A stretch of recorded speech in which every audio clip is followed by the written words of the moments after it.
सोचें, बादलों से भरी हुई रात, तेज बारिश, बिजली की चमक और एक बोइंग 737 जो आसमान में लड़ रहा है जिंदगी के लिए। ये है कहानी गुरुदा इंडोनेशिया फ्लाइट 421 की, एक ऐसी फ्लाइट जिसने एविएशन हिस्ट्री को हिला कर रख दिया।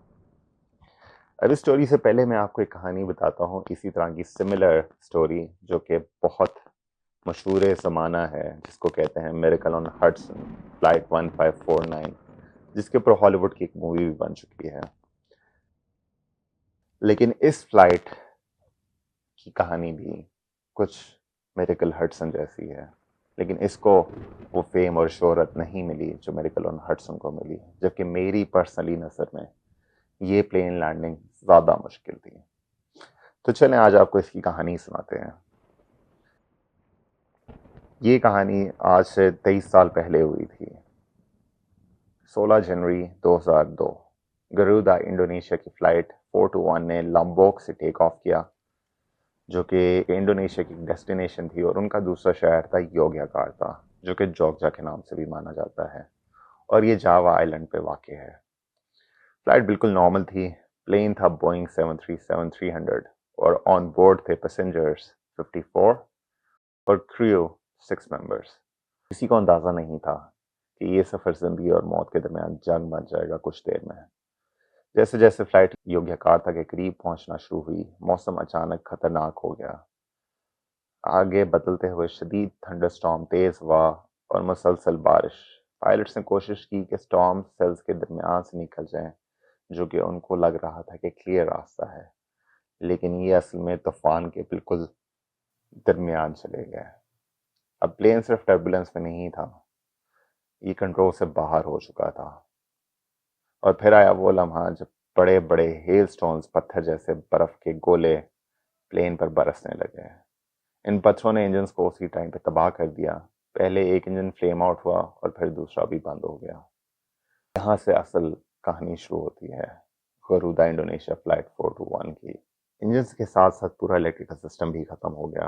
ना इंस्ट्रूमेंट्स, ना लाइट्स, ना रेडियो, और ना ही एयर ट्रैफिक कंट्रोल से राब्ता।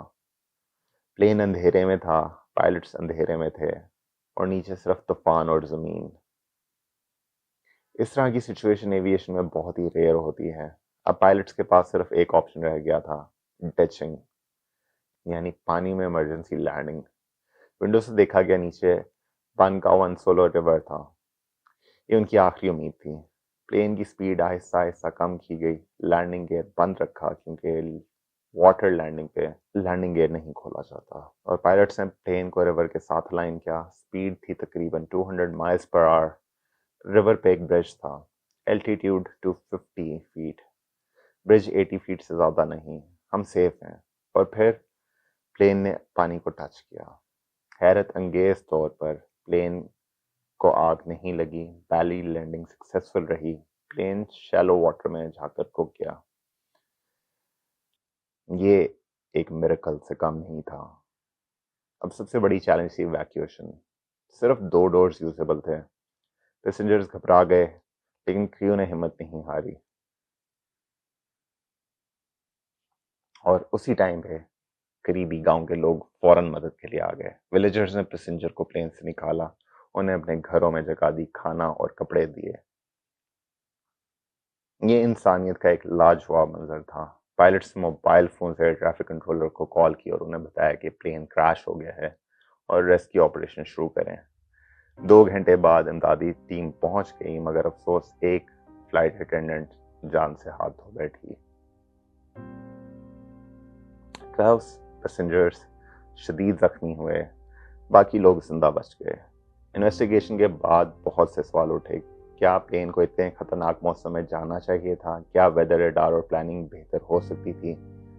क्या पुराने एयरक्राफ्ट की मेंटेनेंस का मसला था? लेकिन एक बात क्लियर थी, पायलट्स का डिसीजन रिवर में डिच करना, इसने सब जिंदगियां बचा दी सिवाय एक की। इस एक्सीडेंट के बाद वेदर ट्रेनिंग बेहतर की गई, थंडरस्टॉर्म अवॉइडेंस पर जोर दिया गया, इमरजेंसी प्रोसीजर्स अपडेट हुए, और पायलट्स के लिए डिसीजन मेकिंग ट्रेनिंग इम्प्रूव हुई। आज के एयरक्राफ्ट्स और सिस्टम्स इस तरह के एक्सीडेंट से सीख कर ज़्यादा सेफ बनाए गए हैं। जैसे कि कहते हैं کہ ایویشن کے رولز خون میں لکھے جاتے ہیں۔ گرودا انڈونیشیا فلائٹ 421 ایویشن ہسٹری کا ایک ٹرننگ پوائنٹ بن گئی۔ یہ صرف کریش کی کہانی نہیں، یہ ہمت، فیصلے اور انسانی جذبے کی کہانی ہے۔ سوال یہ ہے، اگر آپ پائلٹ ہوتے کہ آپ یہی فیصلہ کرتے؟ اور آپ کے خیال میں اس کریش کا سب سے بڑا لیسن کیا ہے؟ کمنٹس میں ضرور بتائیے گا۔